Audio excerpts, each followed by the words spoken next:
So I've already taken our cooked meat that we used with our mix and chop, and while it was still in the skillet on the stove, I added an entire bag of peas and carrots until they were basically defrosted. And I mixed it in with the meat, and then I added in our sauce, which was a combination of Worcestershire sauce, ketchup, beef broth, and some flour to make it a little bit thicker. I sauteed all of that until it got a little thicker. While that was cooking off, I shredded some sharp cheddar cheese.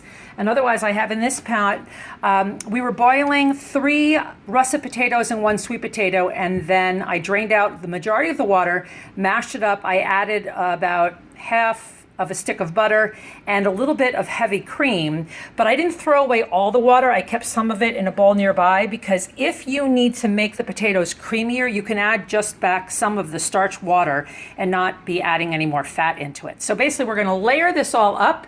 We're going to take our fresh shredded cheddar, and we're going to put a nice healthy layer across our meat veggie sauce mixture. We're going to add the potatoes on top, and then we're going to bake it in the oven for a few minutes, just until the potatoes get a tiny bit brown on the top, and then we're going to serve it. So we'll see the finished product shortly, but this is one of these all-in-one meals that you can make in less than a half hour, fresh at home. Be back shortly. By the way, this is what I mean by a healthy portion of the shredded cheese on top, basically so that you're covering all the meat. And as an aside, I did pull off into my 3-cup prep bowl cooked meat that I'm going to use for another dish entirely. It may go into tacos or quesadillas. It may go into a chili or a spaghetti sauce. I have no idea, but the point is I've already cooked it and it's already seasoned, and I'm just going to stick it in my freezer so it's ready for me later. We'll get back and show you the finished product in just a moment. So here we are after about 10 or 15 minutes at 425 degrees in the oven. It's bubbly. The edges of the potato are just slightly tinged in color.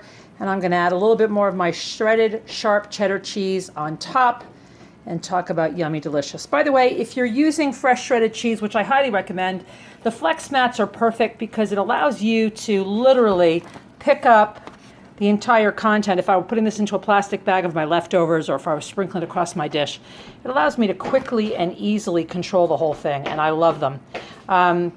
So that's it. We actually use the Coarse grater, the adjustable fine grater Coarse grate to do this cheese, and it is super. Noah is all out of his bath. Are you ready to eat some dinner? Mommy, can I help you? You want to help me?